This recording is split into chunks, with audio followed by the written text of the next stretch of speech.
Hi everyone, this is Mary again for this week's tip of the week. I'm here with Rita and we're going to show you some tips on how to embroider projects that are too small or too thick to hoop with your embroidery machine. Today we're using peel and stick, and with peel and stick we're going to hoop it with the paper side up.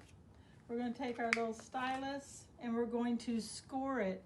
This helps keep the stickiness away from your hoops, and it allows us to do smaller projects that won't fit in the hoop or are too thick that you can't hoop.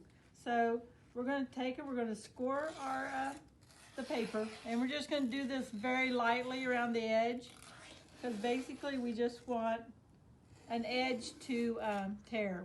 So I go all the way around it. I'm going to put an X here in the middle, like so. I'm going to take fingernails and peel that up.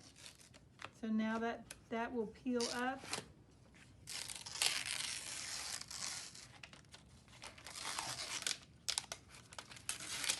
And peel that all the way around. Now that we've got all of our paper tore off of the sticky part, this is sticky, we take our bib here that we've got, and it is terry cloth.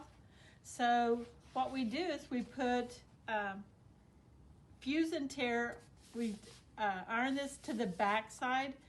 This is going to allow us to be able to pull it off without our bib sticking to the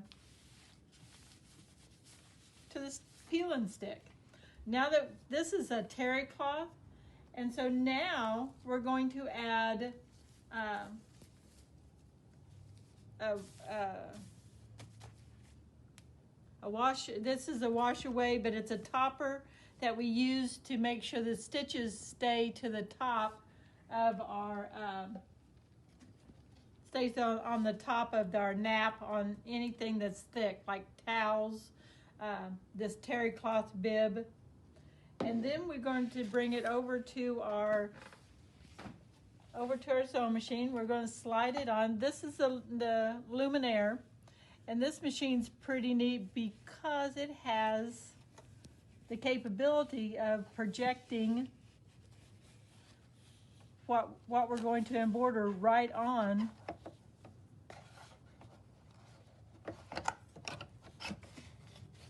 onto what we're sewing.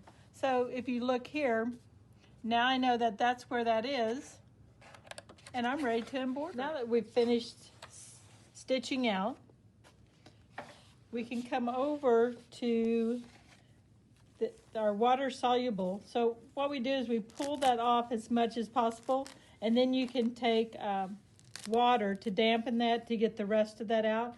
But with our fuse and tear on the bottom, now we can pull off our bib off of the back, and nothing is sticking to it except for our fuse and tear. And so that just adds that extra barrier between the two. Thank you again for joining us today for our tip of the week.